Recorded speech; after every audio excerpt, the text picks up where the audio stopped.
Boa noite, meus amigos. Estou com um probleminha no som aí, vai ser meio não.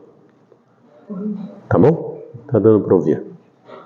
Alegria em tê-los conosco para mais essa noite de trabalhos, de palestra da nossa casa.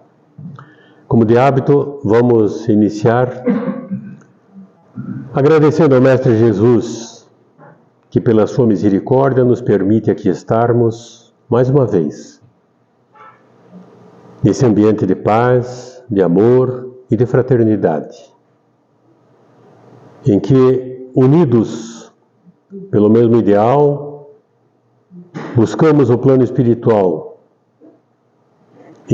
para obter a assistência necessária para o nosso trabalho, mas principalmente para agradecer por aqui estarmos para mais uma noite de estudos e de aprendizado. Que a bondade do Mestre, uma vez mais, se faça em benefício de todos nós, que aportamos nessa casa, cada um com os seus problemas, com as suas dificuldades, ou pelo interesse de aprender, mas aqui estamos, irmanados, querendo angariar um pouco mais de entendimento sobre as leis de Deus. Que sejamos todos assistidos, que o nosso Pacheco possa receber a assistência de quem necessita e que cada um de nós possa melhor entender a lição desta noite. Rogamos a Jesus a sua assistência e que Ele assim permaneça conosco, hoje e sempre. Que assim seja. A palestra da noite está a cargo do nosso querido Sérgio Luiz Pacheco. O Pacheco é oriundo do Rio de Janeiro, mas já está conosco há mais de 30 anos e sempre trabalhando na nossa casa e também desempenhando um trabalho de divulgação doutrinária pela Federação Espírita em toda a região de Curitiba. Hoje ele é presidente do Conselho Deliberativo, mas empresta a sua colaboração, o seu conhecimento para diversas áreas da casa, sempre dando a sua participação para que a instituição cumpra o objetivo que se dispõe. Para falar-nos sobre o Sermão do Monte, Sérgio Luiz Pacheco.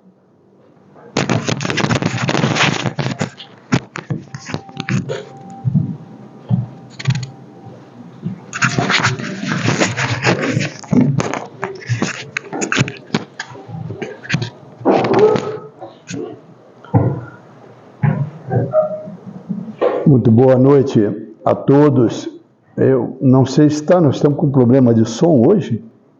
Então, aqueles que tiverem dificuldade de escutar, por favor, venham aqui para frente, porque a captação do áudio para o vídeo, que vai para a internet, tudo bem. Então, os internautas estarão contemplados com o som direitinho.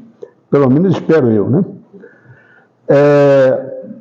Pois bem, então vamos conversar sobre esse tema que aí está, que é um tema mais do que conhecido no mundo cristão e fora do mundo cristão. É tão conhecido que uma das maiores personalidades que a humanidade já conheceu, que foi Mahatma Gandhi, que formalmente não era cristão, tinha uma profunda admiração por esse trecho do Evangelho, o Sermão da Montanha ou o Sermão do Monte. Ele chegava a dizer que se toda a literatura tivesse perdido no mundo e restasse tão somente o Sermão da Montanha, né, nada teria se perdido pelo Sermão da Montanha, né? Aí está dizendo ele a citação de Mahatma Gandhi. Mas não foi só Mahatma Gandhi, né? Esse trecho chamado Bem-aventuranças, Sermão da Montanha, ele é um código moral. Ele é também aquilo que a gente poderia dizer um hino de esperança, especialmente para aquele que está num momento de provação, de expiação, aquele está passando um mau momento, um momento de dificuldade.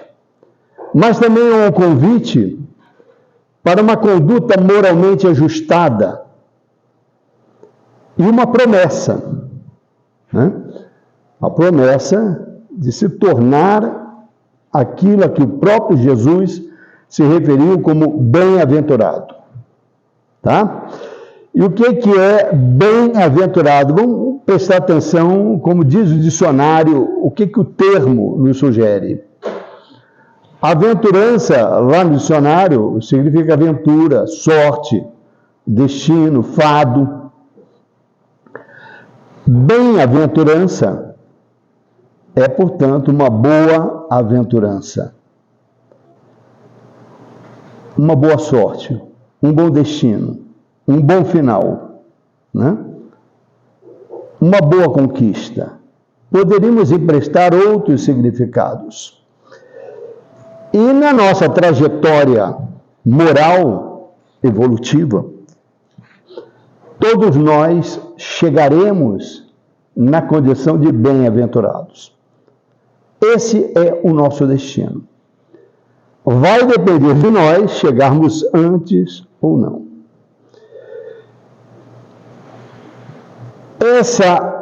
Esse ensinamento tão sublime de Jesus, ele foi representado com detalhes em 2 evangelhos, especialmente no Evangelho de Mateus.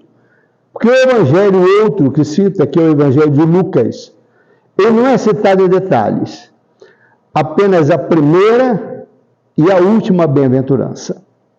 Então vamos nos guiar aqui pelo Evangelho de Mateus.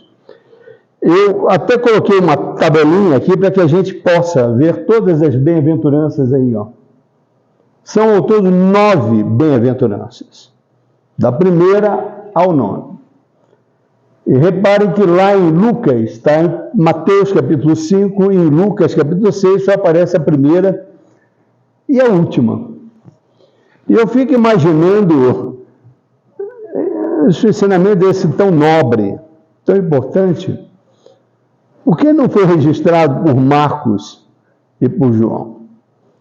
Mateus fora discípulo, direto, apóstolo de Jesus. Lucas escreveu a partir do que escutou a respeito de Jesus. Da mesma forma como Marcos. E João era o apóstolo mais jovem. Mas o seu evangelho é um evangelho diferente. Tanto é que não é considerado um evangelho sinóptico, que os 3 primeiros guardam uma mesma narrativa muito parecida, de forma cronológica. E o evangelho de João é diferente, ele é muito mais reflexivo.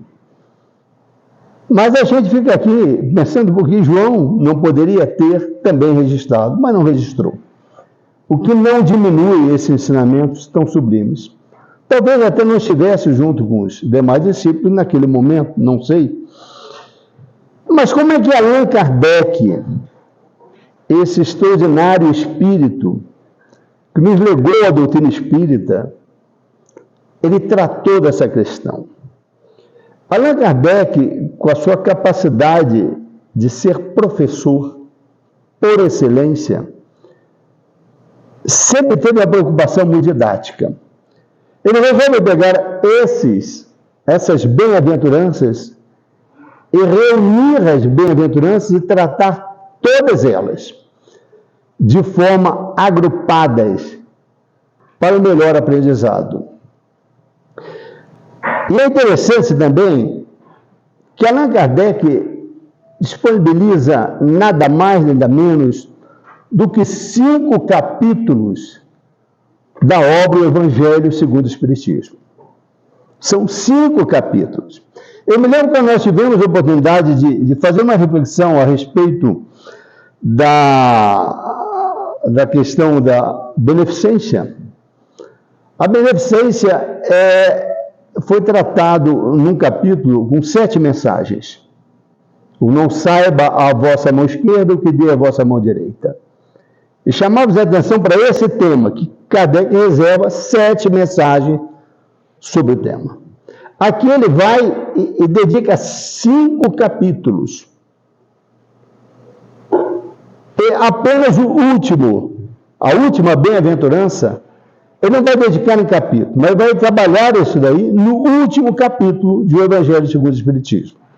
E, portanto, vamos analisá-los aqui, fazer uma reflexão em algum deles, porque é preciso dizer que nós vamos fazer uma reflexão geral, uma reflexão mais particular. Cada bem-aventurança daria uma palestra, ou mais de uma palestra, tão profundo que é o tema. E tanto é que Allan Kardec dedica, inclusive, capítulo inteiro da obra Evangelho segundo o Espiritismo. Mas vamos agrupá-los e vamos, pelo menos, fazer uma breve reflexão sobre cada um deles, a partir de como Kardec trabalhou isso. Kardec trabalhou dessa forma. Ele junta, olha lá, no capítulo 5, 3 bem-aventuranças. A segunda, a quarta e a 8ª bem-aventurança. No capítulo 7, isso no capítulo 5. No capítulo, que são bem-aventurados os aflitos do capítulo. No capítulo 6, você repara que tem o capítulo 6, não aparece aqui, ele pula para o 7º, né? Pois é, o capítulo 6 é, depois de bem-aventurados os aflitos, ele vai colocar o capítulo O Cristo Consolador. Ora, nada melhor do que para aquele que está aflito, receber a consolação. Ele vai trabalhar um capítulo especialmente sobre o Cristo Consolador. Esse capítulo é um capítulo tão importante que, na parte das instruções dos Espíritos, são apresentadas 4 mensagens, somente 4 mensagens, todas elas do Espírito de Verdade, sob o título O Advento do Espírito de Verdade. Então, depois de falar das aflições, do consolo para as aflições, Allan Kardec vai, então, no capítulo seguinte, capítulo 7, vai trabalhar bem-aventurados os pobres de espírito, porque deles é o reino de Deus, ou o reino dos céus. Depois vai dedicar o capítulo 8 para a 6ª bem-aventurança. Bem-aventurados os puros de coração, ou bem-aventurados os pobres de espírito. Perdão, falei. Depois da 5ª vem a 6ª, o capítulo 6º, o Cristo Consolador. Vem o capítulo 7º, o Evangelho segundo o Espiritismo. No capítulo 7 vai tratar da primeira bem-aventurança, né? Que são dos pobres de espíritos. No capítulo 8º, aí sim, o seguinte, vai tratar da 6ª bem-aventurança. Bem-aventurados os puros de coração, porque verão Deus. Depois, no capítulo 9, bem-aventurados os mansos, porque possuirão a terra.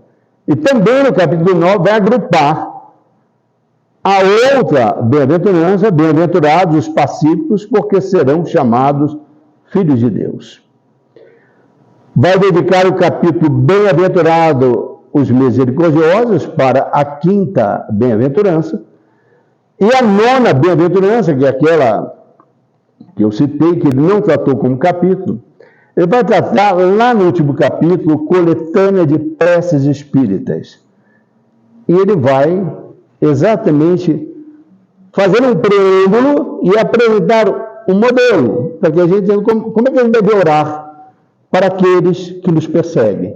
Especialmente, persegue o cristianismo e persegue o espiritismo. E por que não persegue a cada um de nós? Tá? Está completo, ele fechou todas as bem-aventuranças. Tá? E como é que começa as bem-aventuranças? Vamos ver como é que diz o texto do Evangelho de Mateus. Diz que, vendo aquelas multidões, Jesus subiu a montanha sentou-se e seus discípulos aproximaram-se deles. Então abriu a boca e lhes ensinava, dizendo. E diante dessa narrativa tão singela, a gente fica imaginando a grandeza desse momento. O Espírito puro, Jesus, observa multidões, sobe ao montanha, porque subindo ao monte, que ele será visto de forma melhor, a sua explanação será melhor apresentada. Tanto é que eu aqui estou, né? Isso aqui não é um monte, mas normalmente nas assembleias, nos auditórios, tem um local mais elevado para aquele que está fazendo uma palestra, fazendo uma exposição, possa ser melhor observado. Né? É uma questão de ordem didática. Nas salas de aula também, as salas são muito comuns terem um tablado maior para que o professor possa ministrar a sua aula. Então Jesus se aproveita disso num terreno acidentado e senta-se calmamente. Esse gesto de sentar ali é um dos gestos mais sublimes para ensinar. Todo aquele professor consegue fazer isso daí. Há um cacuete, o Péricles já foi professor e o Joaquim também. E eu já ouvi dizer de um colega de vocês, professor, que uma vez dizia que o professor tem um cacuete, uma mania de sentar na mesa. Né? Ele vai lá, senta, primeiro coloca uma mesa, daqui a pouco está sentado dois. Eu vou dizer uma experiência pessoal. Quando a mesa não quebra, obviamente, o professor não é gordinho, pesado, normalmente a interação com a turma é sempre melhor. E foi nesse sistema desse que Jesus se aproveitou. Ali diz que sentou-se seus discípulos e se aproximaram dele. Não diz quem são os discípulos. Se são os apóstolos, se são aqueles apóstolos, os discípulos mais próximos, ou se é essa multidão ou parte dessa multidão. Né? Mas, de qualquer forma, a gente fica imaginando esse cenário. Ele abre a boca para proferir essa extraordinária palestra chamada Sermão do Monte. E a gente vai, então, fazer uma análise dessas bem-aventuranças, ainda que breve, já disse, e ressaltar um outro ponto. Vamos lá. As três primeiras conforme na forma como Kardec ordenou. Né? Bem-aventurados que choram, porque serão consolados. Bem-aventurados que têm fome e sede de justiça, porque serão saciados. Bem-aventurados os que são perseguidos por causa da justiça, porque deles é o reino dos céus. Primeiro, vamos imaginar quando a gente chora, né? Uma tristeza profunda. Toda aquela pessoa que chora, o que ela quer no fundo é um braço amigo, um ombro amigo, um abraço, um diálogo.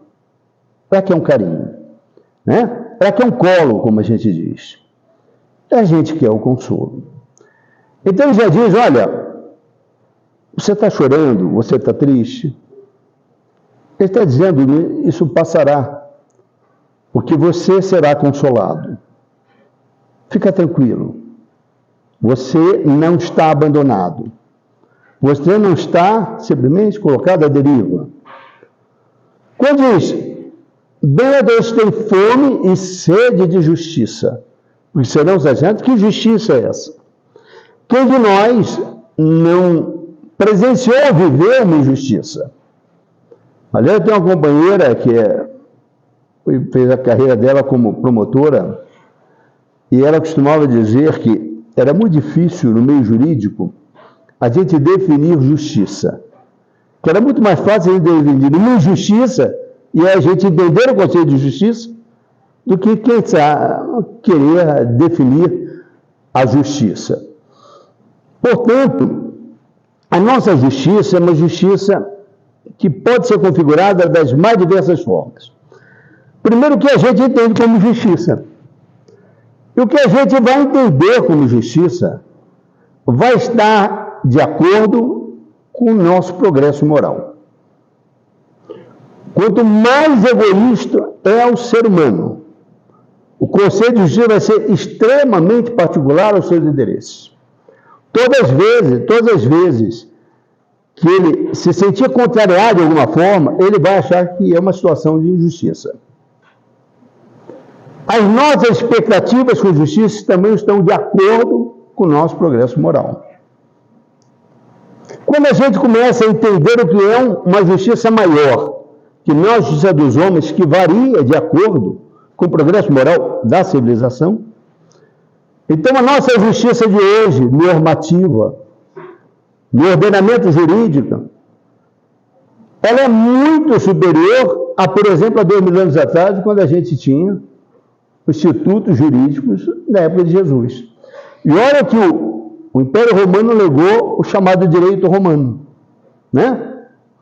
De tão importante que até hoje o nosso direito no Brasil recebe muita influência do direito chamado romano e do direito germânico também.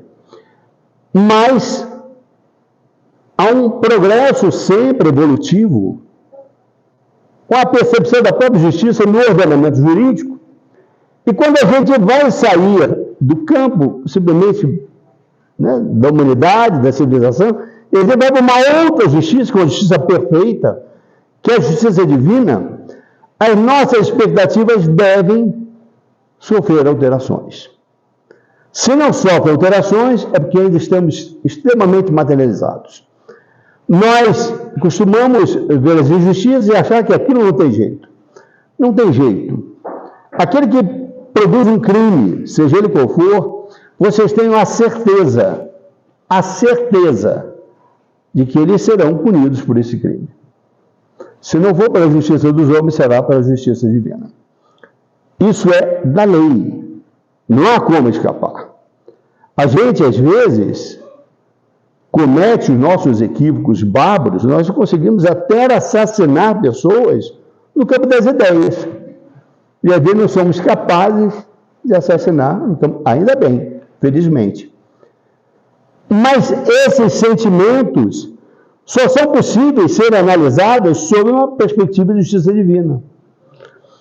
E dentro dessa ótica de justiça divina, que inclui o princípio da reencarnação, tanto é que na questão 171 do Livro dos Espíritos, quando eu pergunto para Allan Kardec que se fundamenta o dogma da reencarnação, dogma aqui no sentido de ponto fundamental de uma crença, os Espíritos vão responder que na justiça divina. Vão trazer para a gente que a gente reencarna para o nosso progresso e dentro do contexto de justiça divina. E não ninguém, absolutamente ninguém, ficará impune. Nosso querido companheiro Raul Teixeira costumava dizer, né, que o Espírito Camilo ensinava para ele que na vida há inúmeras injustiças, situações, pessoas injustas, absolutamente injustas, mas não há injustiçados. Dentro de uma perspectiva maior. E o que não significa dizer que nós vamos produzir injustiça e achar que o injustiçado está bom e a gente não vai fazer nada. Não é isso. A proposta é a gente entender sob uma ótica maior, uma ótica reencarnacionista. E Kardec vai trabalhar essas questões. Assim como os bem-aventurados são perseguidos por causa da justiça de quem? Quem é que vai perseguir? A justiça divina não persegue ninguém. Você vai quitar pela justiça divina. A perseguição só é possível de uma justiça equivocada. Que você deixa de ser justiça, você passa a perseguir. Você passa a ter processo de exceção. Exemplo maior que a gente tem é o próprio Jesus. Que foi aquele processo de Jesus? Foi um processo que não tinha fundamento nem entre os judeus. Mas ele foi preso, torturado e crucificado. Então veja como é que são conceitos muito relativos. Diante do mundo dos homens, profunda injustiça. Mas Jesus permanece até hoje na sua glória. além disso daí, mostra o que é uma justiça muito maior. Lá nesse capítulo 5, na justiça das aflições, logo no início, Allan Kardec diz que somente na vida futura podem efetivar-se as compensações que Jesus promete aos aflitos da terra. Sem a certeza do futuro, estas máximas seriam um contrassenso, mais ainda seriam um engodo. Olha como Allan Kardec trabalha a questão de forma muito lúcida. Eu falo, poxa, como é que eu vou compensar alguém num mundo cheio de justiça? Até hoje, como é que eu vou fazer algum tipo de compensação numa única vida? Allan Kardec é tão crítico nesse dia que diz, olha, isso é um engodo. Para a gente não ampliar a nossa visão além da matéria e num contexto de compensações pelas sucessivas reencarnações. Né? Sem a certeza do futuro, essas massas seriam contrassenso, mas ainda seriam engodo. Né? A fé no futuro pode consolar em infundir paciência, mas não explica essas anomalias, que parecem desmentir a justiça divina. Quantas vezes a gente vê isso assim, puxa, como é que Deus permite isso? Mas isso é uma baita de injustiça. Isso não faz sentido. Como é que pode uma criança em tenra idade, alegria dos pais, da família inteira, não sei o que, de repente ela desencarna. Ela contrai uma moléstia e vai a óbito.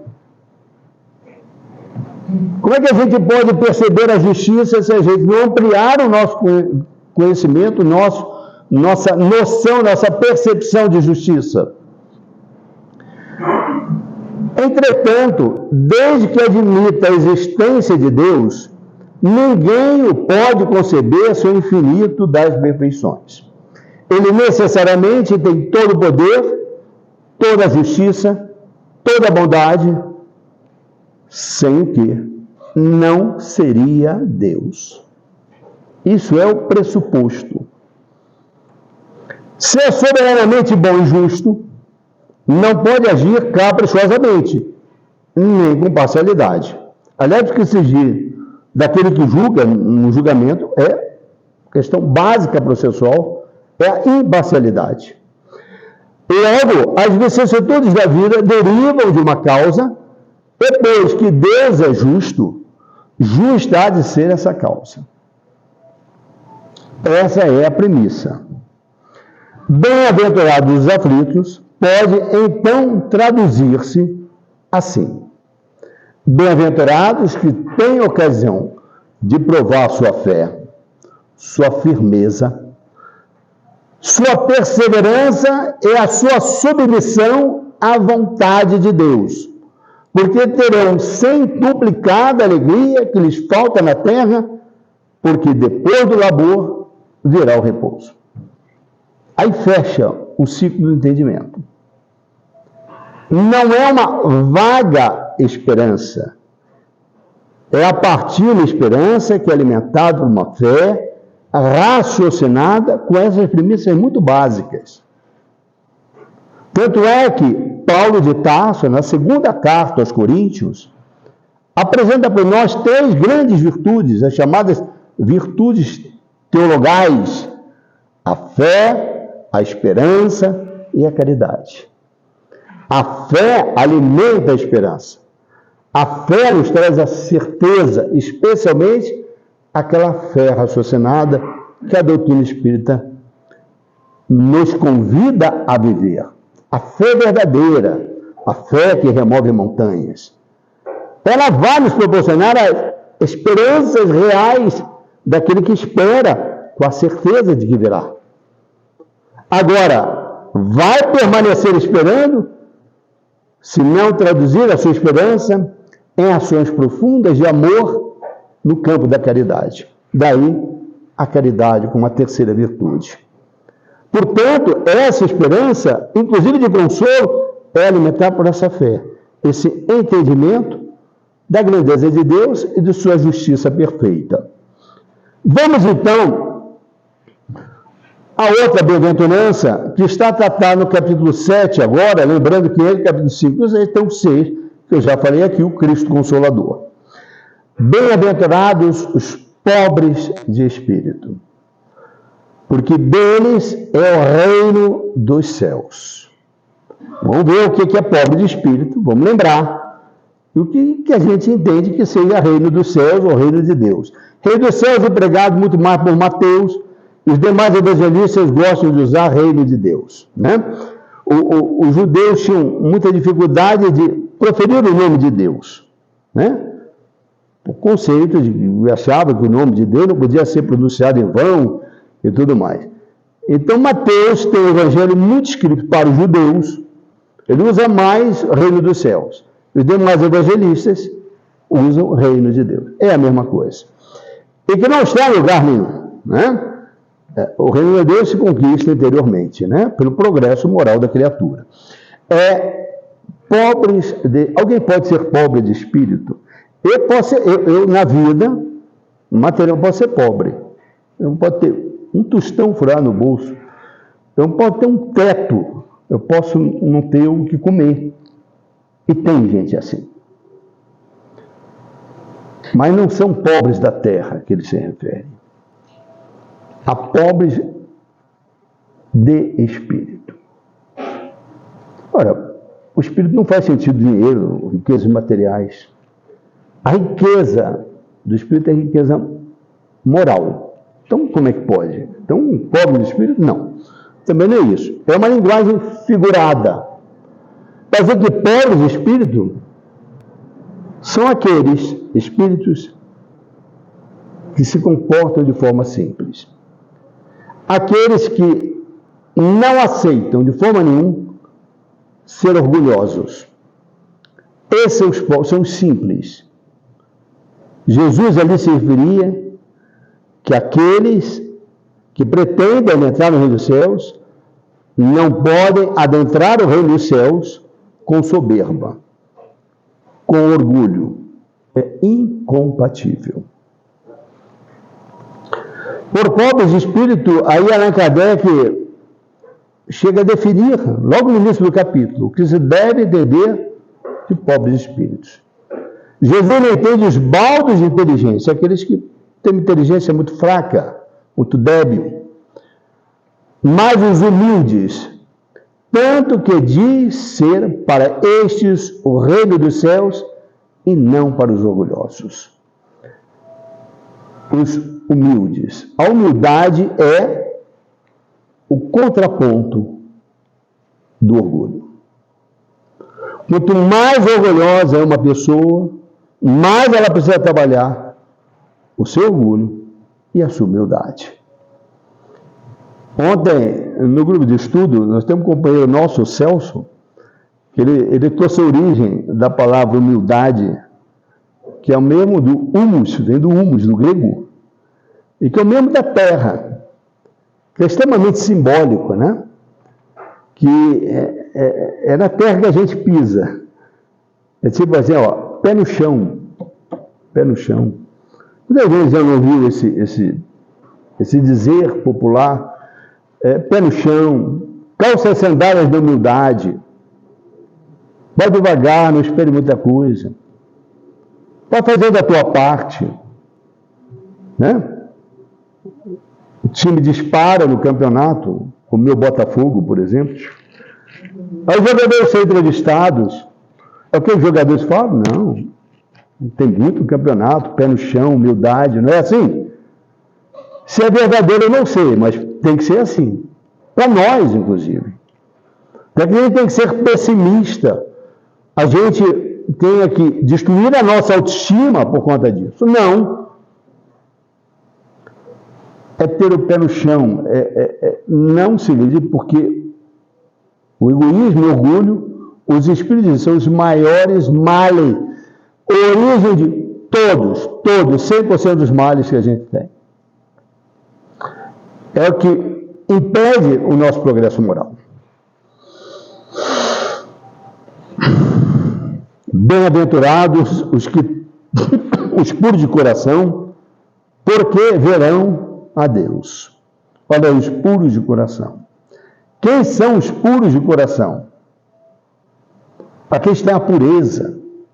E nesse capítulo, Allan Kardec vai trazer aquela passagem de Jesus com as criancinhas. Jesus estava ensinando, levar as crianças para ela. Os apóstolos zelosos, como que adulto costuma fazer, né? Tira as crianças daqui, estão trabalhando. Né? Ops, deixa aqui. Deixa as crianças.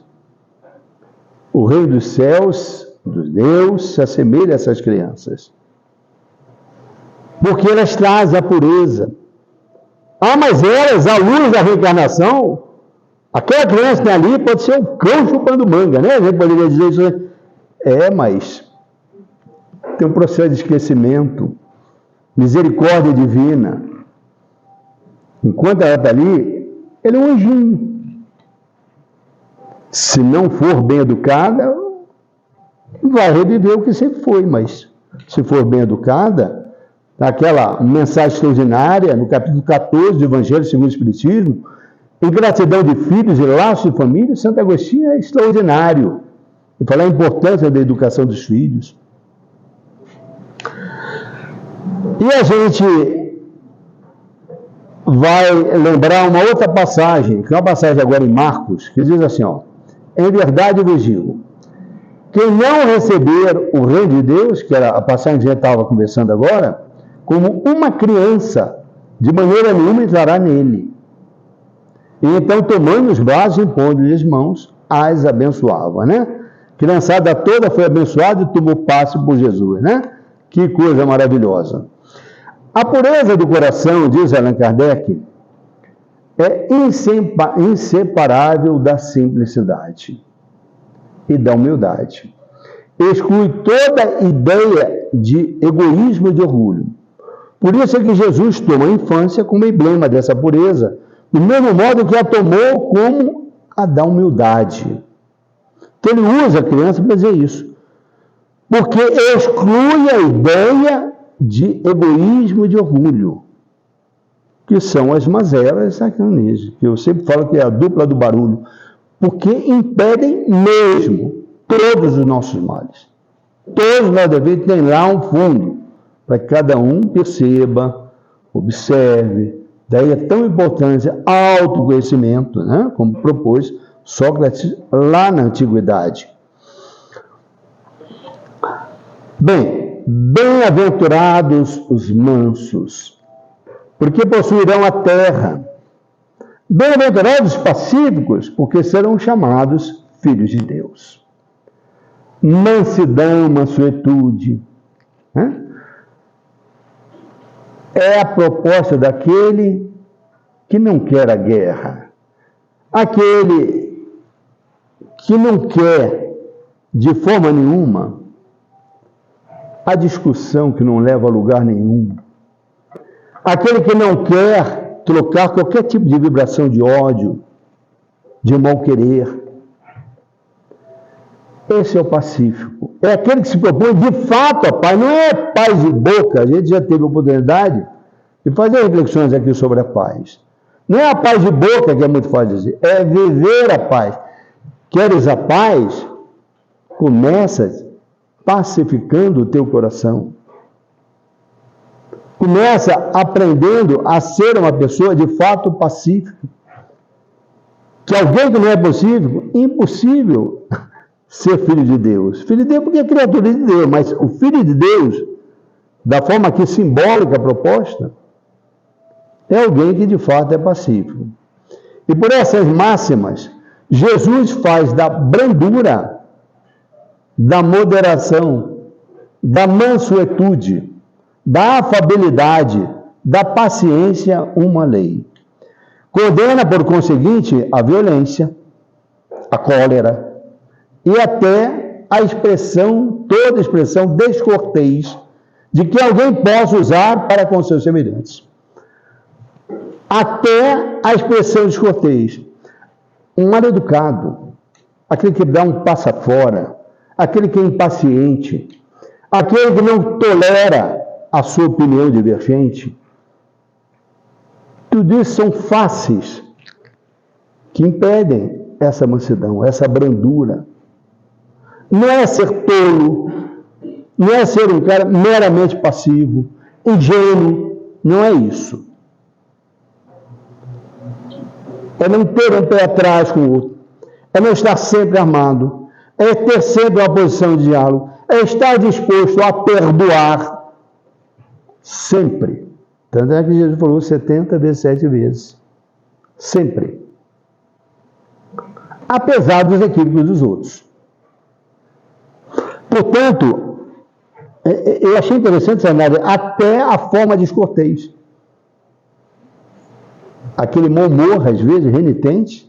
Tem gente que, qualquer coisa afeta o humor, né? Está com fome, se acordou, se não sei o quê.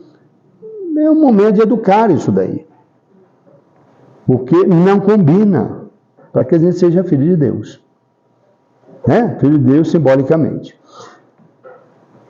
Bem-aventurados os misericordiosos, porque alcançarão misericórdia. O que mais a gente vê nas inúmeras bênçãos que a gente recebe é a atuação da misericórdia divina. E todas as vezes que a gente observa isso daí, como a misericórdia, como aqueles ditados que a gente diz, não, Deus fecha uma porta e abre uma janela, né? São formas de atuar a misericórdia divina. E quando a gente observa isso daí, não há como a gente não se convidar a sermos misericordiosos. Vem de coração. A gente prestar, por exemplo, atenção na dor alheia, que é grande parte maior do que as nossas próprias dores. O que não significa dizer que a gente não tenha dores. É claro que a gente tem. E deve prestar atenção nelas. Tanto as dores físicas como as dores morais. Mas a gente prestar atenção na dor alheia. Saber que pimenta nos olhos dos outros não é colírio. Como diz o ditado popular. Misericórdia abre-se a porta da compaixão. Compaixão, paixão com. Prestar para o sofrimento alheio e também para as alegrias alheias. As indulgências. É para saber que o outro erra como nós erramos. Não é que a gente vá aceitar os erros alheios. Não, aí pode não aceitar. Pode ter um juízo muito crítico e deve ter. Mas a gente saber que ele tropeça. A gente se colocar no lugar do próximo, e se fosse comigo? Talvez eu tropeçasse mais ainda. Que é um gesto de profunda humildade. Misericórdia. Como a gente pede misericórdia? Misericórdia. Mas precisamos. Perdoa, Pai, os nossos erros, as nossas ofensas. Mas precisamos perdoar. Aliás, está na oração, perdoa, entendeu? Pai, assim como nós temos o dever de perdoar aos nossos devedores. Né? A misericórdia é o complemento da brandura, porquanto aquele que não for misericordioso não poderá ser brando e passivo. Repare que é uma teia, né? É como se o físico falaria vasos comunicantes, né? Tudo se comunica, tudo se interliga. Ela consiste no esquecimento e no perdão das ofensas. Há um seminário extraordinário, nosso companheiro Alberto Almeida, né? Sobre o perdão como caminho, que diz que é um processo, que primeiro a pessoa tem que assumir a sua mágoa, e depois que assumir, resolver a sua mágoa, estar disposto ao perdão, sim.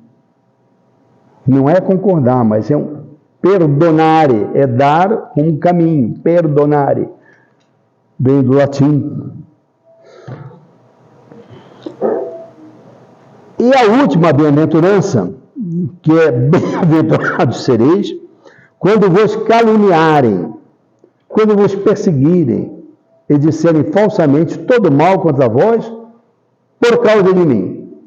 Então repara que aqui a gente pode separar A calúnia que a gente pode receber nas mais diversas situações, de forma, quer dizer, acusações falsas, né?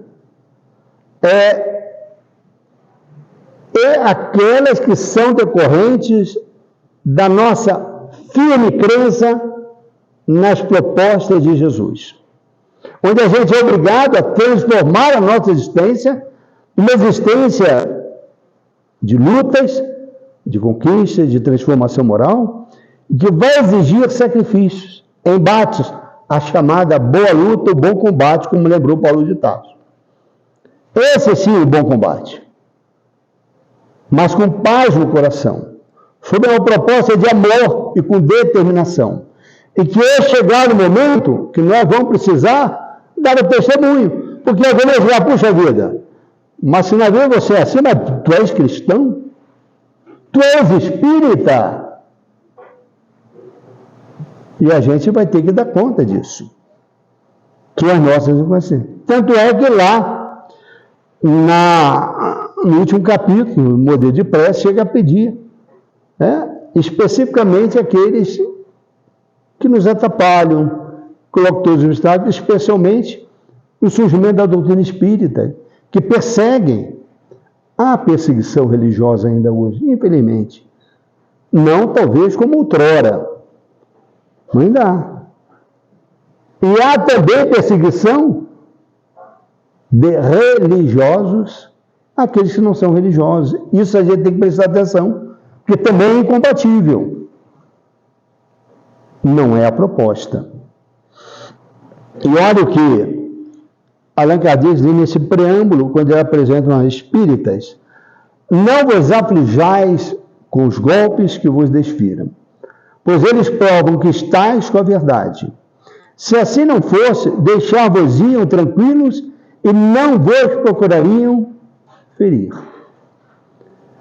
Constitui uma prova para a vossa fé, porquanto é a vossa coragem, pela vossa resignação e pela vossa paciência que Deus vos reconhecerá entre os seus servidores mais fiéis, a cuja contagem ele hoje procede para dar a cada um a parte que lhe toca, segundo suas obras. Aliás, segundo suas obras, é um modelo de justiça que os espíritos propõem a gente.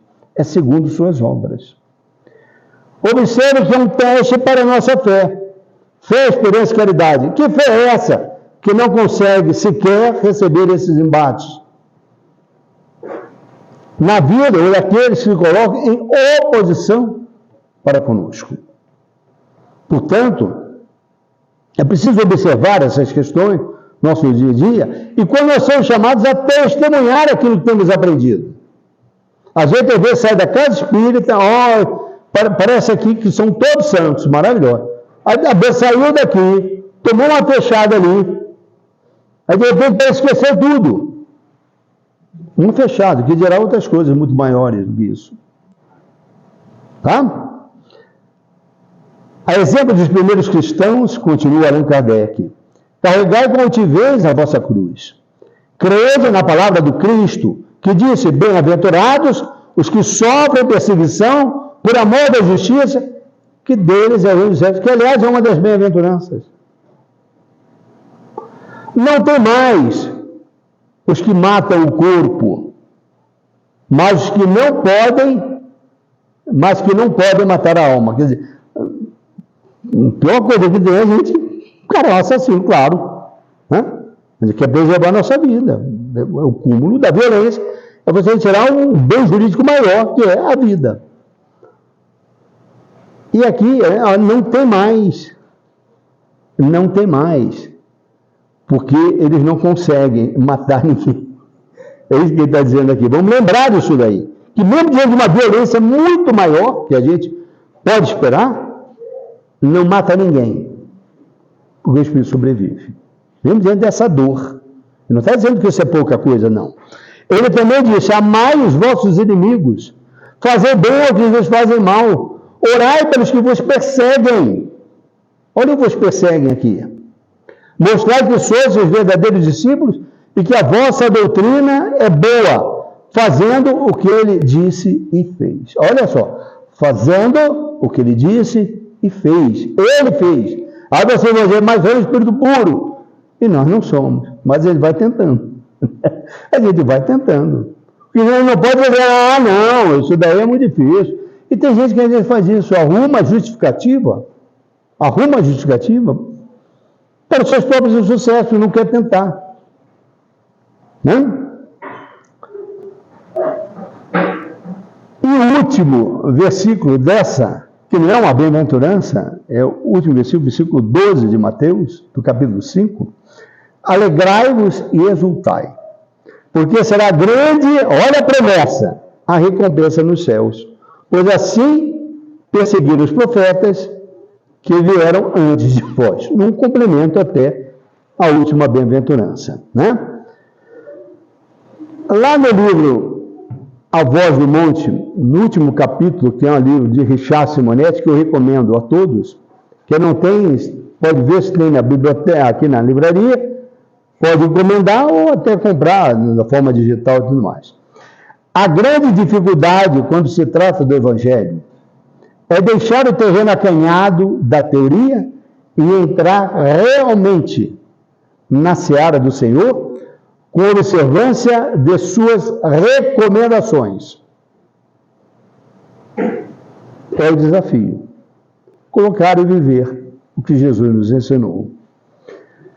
E na apresentação desse livro, que é um livro muito bom, A Voz do Monte, de Richard Simonetti, nosso companheiro da Federação, já atual vice-presidente da Federação Espírita Brasileira, que é o Geraldo Campetti Sobrinho, ele lembra as principais virtudes chamadas por Jesus: humildade, resignação, mansuetude, justiça, misericórdia, pureza de coração e paz pacíficos. São algumas das virtudes e estados que devemos cultivar para a completa sintonia com as leis divinas no exercício do amor e da prática do bem ao nosso semelhante. É um convite à prática, a viver essas bem-aventuranças. Quer ser bem-aventurado? Vamos tentar. Ainda que não consiga, mas vamos aos pouquinhos tentando, observando, fazendo as nossas reflexões. E a gente finaliza com essa passagem de Jesus tão conhecida, especialmente para os aflitos. Vinde a mim, todos os que estáis cansados e sobrecarregados, e eu vos aliviarei. Aquele do Sermão da Montanha, bem-aventurados os aflitos, está dizendo que venham a mim vocês que estão assim. Abra sua porta para Jesus. Abra os seus canais de comunicações com o Mestre. Tomai sobre vós o meu jugo e aprendei de mim, porque sou manso e humilde. Olha, sou manso. Mansidão. Os mansos possuirão a terra. A terra, não o planeta de provas e expiações, mas nem um planeta regenerado, mas um mundo feliz. Porque há a progressão dos mundos pela progressão dos que habitam naquele mundo. Sou manso e humilde. Olha a humildade de coração. Se Jesus, Espírito puro, humilde, é um ensinamento que deixa, né? E acharei descanso para a vossa alma, porque o meu jugo é suave e o meu fardo é leve. Porque as maiores provações, elas se tornam menores quando a gente tem Jesus no coração, um firme propósito de seguir no bem, de progredir moralmente, de conquistar os nossos vícios, os nossos defeitos, a nossa transformação moral. Tudo aquilo vai sendo facilitado, porque aquele que está no meio do furacão não vê fim daquilo ali e acha que aquilo não tem e se sente profundamente injustiçado. A proposta cristã é o seguinte: liberte-se disso, liberte-se amarras de uma concepção meramente material. Amplie sua visão, a sua percepção com a percepção espiritual. Né? E aí a gente vai sentir realmente o jugo suave e o fardo leve com Jesus. Então, eram as reflexões que todos estejam com muita paz, com Jesus nos corações e que sejam bem-aventurados, todos nós. Muito obrigado.